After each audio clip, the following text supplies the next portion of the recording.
He returned the whole matter back to Allah subhanahu wa ta'ala. The fitna, the bad thing that we hate, the trial, it is not as some people, oh man. They said, "Oh Musa, we can't see each other anymore because of the waves. Make Allah put windows." Sayyidina Musa couldn't believe what he's hearing. He cannot believe what he's hearing. You're seeing the water split. The Red Sea is splitting for you in a miracle that had never happened to any other prophet. And you are still complaining that you can't see each other when you're about to die? The Pharaoh's about to catch you and kill you all? Musa shook from his anger. He couldn't believe what is just being uttered here. This is his story with these people. They're teetering on Iman. That is when he said, this line that Allah put in the Quran, this whole tribulation, in hiya illa fitnatuk. So what did he do? He returned the whole matter back to Allah subhanahu wa ta'ala. The fitna, the bad thing that we hate, the trial, it is not as some people say, God let it happen. Allah allowed it to happen. Or Allah does the good, shaitan does the evil. These are all false. No, Allah created it. And there is no one responsible for its existence besides Allah. In hiya illa fitnatuk. This situation that I'm in, these 70 people died, it's your fitna. You created this fitna. You will guide people with it, and you will misguide people with it. Namely, he is saying, how I react to this situation right now, I can be guided or misguided. Many people, they get stuck with a tribulation, and tribulation is not just external. Tribulation's internal. Envy is a tribulation. Hatred of yourself is a tribulation. Temptation is a tribulation. Desire is a tribulation. Someone luring you in your desire is a tribulation. That's more likely the tribulation of Muslims, of the rich countries, than the poor countries. Like the poor countries, they're getting victimized. The tribulation is on the outside. Us, our tribulation is on the inside. Temptation, desire, excess. Can't control myself. Sayyidina Musa is giving us the guidance here on how to handle a tribulation. Rule number one, pillar, the most essential pillar. Do not believe that this tribulation exists on its own, autonomously, externally. There is no one who put it there but Allah. That is the number one belief, the beginning of healing and the beginning of surpassing your tribulation. And you should recite his saying, "In hiya illa fitnatuka tudillu biha man tasha wa tahdi biman tasha." The more belief that you place in the autonomous existence and action of a tribulation, the more it grows and the further you get from solving it. So for us, some people, I'm sure alcohol is not really much of an issue for most Muslims. But temptations and desire is. And the things that lure these desires and create these desires is. And we do have one prophet, Yusuf alayhi salam, who's an example for this. Prophet Yusuf was lured. Okay? Hammat bihi wa hamma biha. Hamma biha wa hammat bih. She desired him, he desired her. Some people try to do a tafsir of it in a different way, and they try to say, she desired him, and he desired to kill her for desiring him. Where are you trying to make stuff up? Prophet Yusuf alayhi salam, it is nothing wrong in holding that a prophet desires women. The concept, not desires zina, desires women, the general concept. Prophets eat food, they desire food, right? Prophets get sick, prophets get hit by their enemies. Prophet can get attacked by jinns. People get so shocked to know that the prophet suffered from black magic. What is black magic except jinns incessantly whispering in your ear? We believe prophets are attacked by humans. Why is it so surprising they get attacked by jinn? A prophet was swallowed by a whale. That's an animal, right? So there's nothing wrong with the concept a prophet sees an attractive woman in front of him and his biology kicks in. That's it. His hormones kick in. Just like any prophet sees, any human being sees a nice cooked meal and his stomach and his desire kicks in. So there's nothing wrong in holding the correct tafsir, which is that she desired him and he desired her. لَوْلَا أَن رَأَى بُرْهَانَ رَبِّهِ. If it was just not that he saw the proof of his Lord. And many people interpret that differently. We don't know exactly what is the proof of his Lord. Some people say, in some of the tafsirs, that his father Ishaq sensed his son was in trouble and he shouted out, Ya Yusuf, ittaqillah. And he heard it. He heard it. And once he heard the voice of his father, everything changed. Because he hasn't heard the voice of his father in so long. So he ran out the door immediately. He's just completely transformed. Inside of him, your hormones change immediately like that. And he left. So there's nothing wrong with the concept and understanding if a prophet suffered it, we're going to suffer it, and that's what most youth are suffering is temptation. Some people are also suffering desperation. Can't get a job, can't get married. Desperation, right? These are all tribulations. So the first pillar is to realize it is not an autonomous thing. These sources of temptation, these people seeking wives and husbands that can't, this is Allah's test. And if you believe in the medium of the test always has to have a medium. So temptation cannot exist without a temptress, someone to tempt you.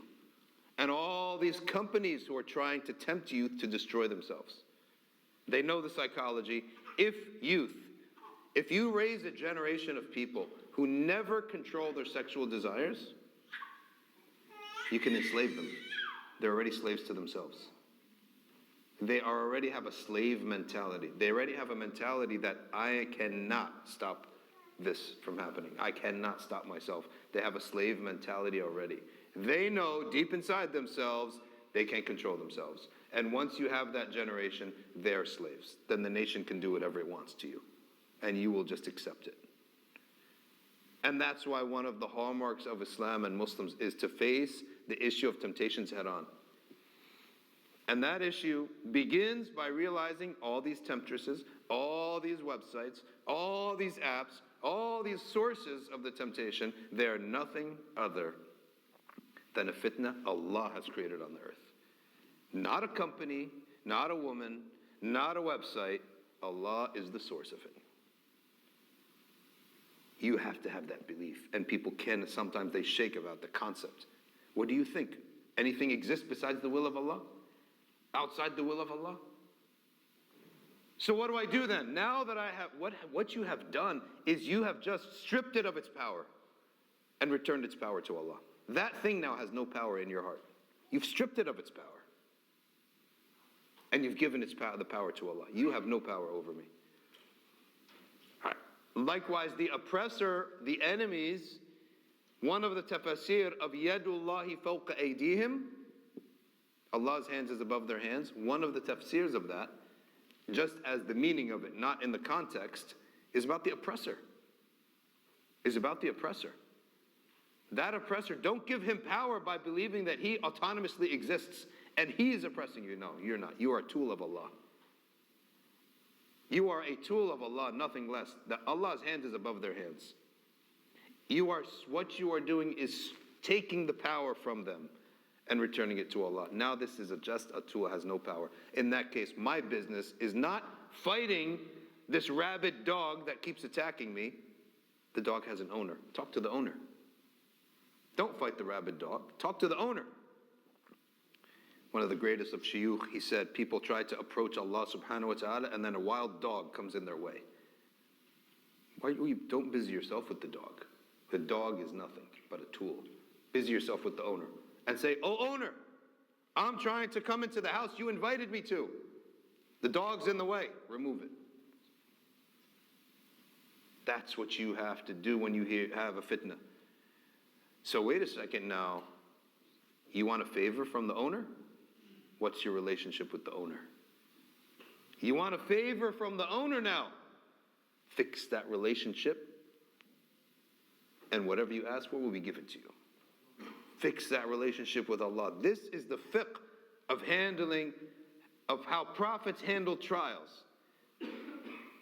إِنْ هِيَ إِلَّا فِتْنَتُكَ تُضِلُّ بِهَا مَنْ تَشَاءُ وَتَهْدِي بِهَا مَنْ تَشَاءُ. It is the core. It is the core aqeedah of how to handle the tribulation. Is to strip all the power from the medium of the tribulation. You know how many alcoholics, they fear alcohol. They literally have given belief to alcohol. And you give belief, give power to a bully, the more you believe in that bully. The more you believe that that bully has control over you. And you realize that the only way out is to realize he has no power of his own. And so now we start to come to the question of how do we get our dua answered? If this is the matter, okay, how do we get our dua answered? And the dua has a few preconditions. The first precondition is rectify your wealth. Why is it that food and wealth and clothes is a prerequisite of dua? It doesn't necessarily, the food you eat and the dua you make, what is the connection here? The connection is that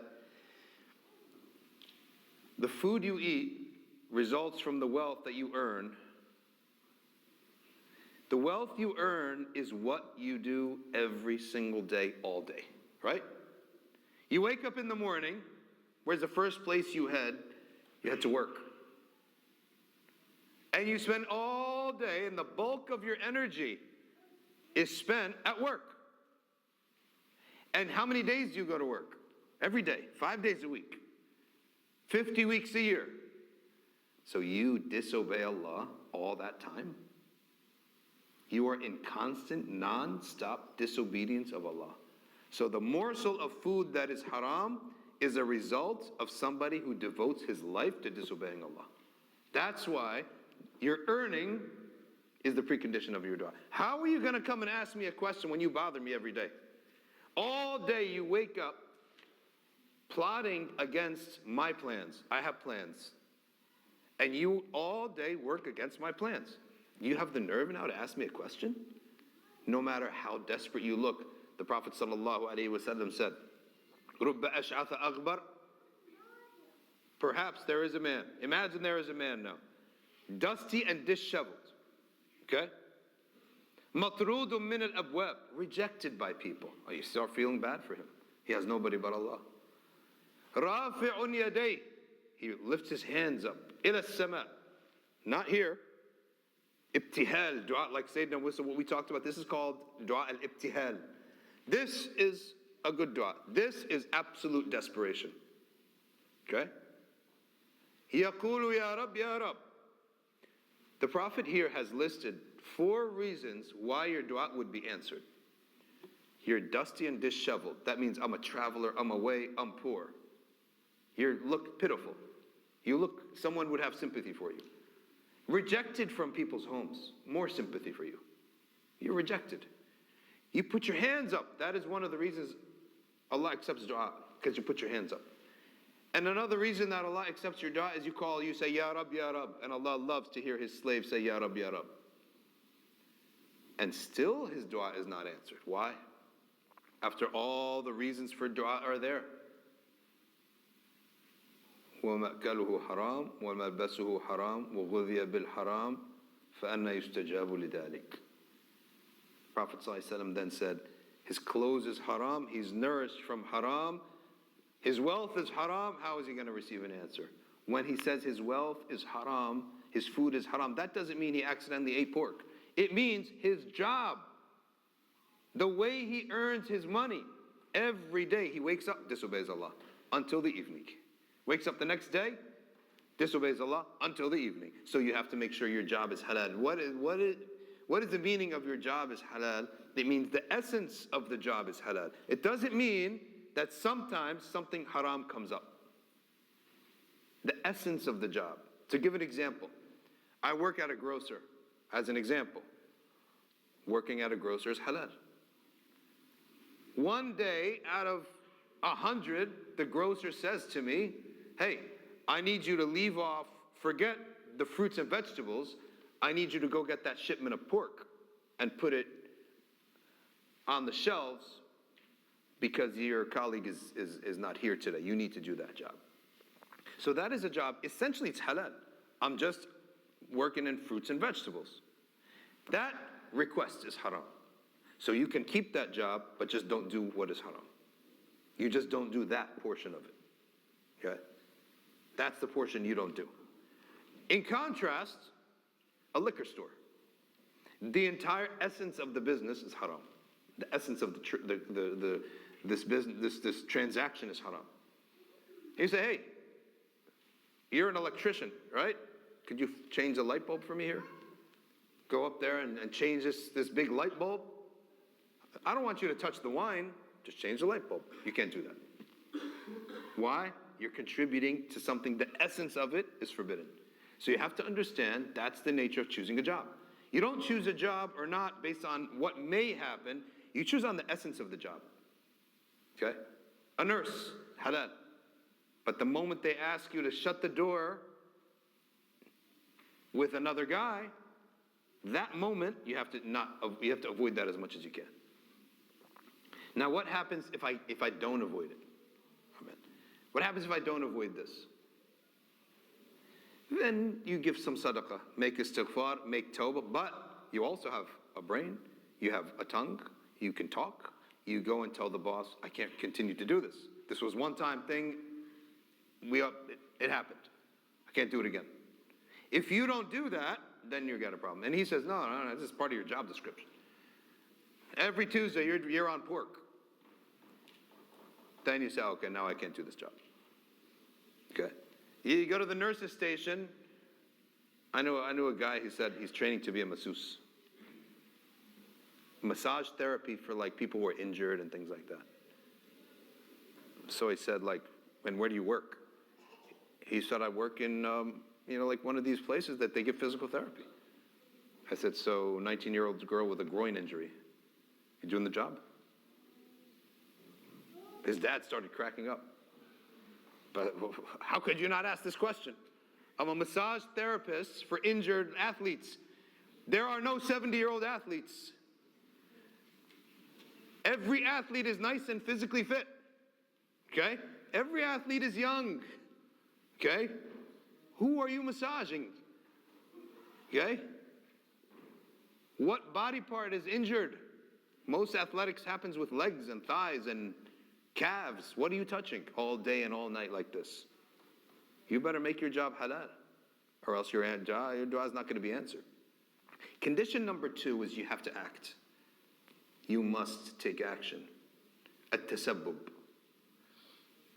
Understanding tasabbub is so important in getting over trials and getting dua answered. Tasabbub, you do not believe in the action, but you do it out of obedience of Allah. That is the meaning of tasabbub. A sabab is merely a means. Okay? The means by which I could drink this tea is this mug. This mug is not responsible for nourishing me or getting me the tea. Just the means. There's no way to drink without a cup. You have to have a cup. But the cup has no role in presenting me the tea or nourishing me. So it's necessary to have, but it is forbidden to believe in. Anyone who believes, oh, how did you, get healthy? How's your throat healthy? Because of the cup. Because of the cup. No, the cup didn't do anything. The person who made the tea, and then the nutrients in the tea, and then the arm that picked up the tea, the cup has no role in any of this, but it's necessary. So that's what you have to believe. The asbab have no role whatsoever in transforming you, in bringing in effect. Zero, but it's necessary. Just like a cup. So the asbab may be, I go to Alcoholics Anonymous. The asbab may be, I don't go to that person's house anymore, because all the trouble happens when I go to his house. The asbab may be, I don't hang out at night with the computer in my room anymore, because all the trouble happens when that happens. So the asbab may be that I cut those practices off, okay? You don't believe for a second that that's the source of your salvation. You believe that Allah will not save me unless I take some action, a reasonable, intelligent action towards my goal. So this is our aqeedah towards asbab. I'm telling you, this is revolutionary. Our aqeedah towards the tribulation itself, the precondition, and then the aqeedah towards action. You have to act, and Allah Ta'ala does not help a person until he starts helping themselves. Your body needs to be sweaty at the end. You need to put in effort, okay? But you need to not believe in your actions.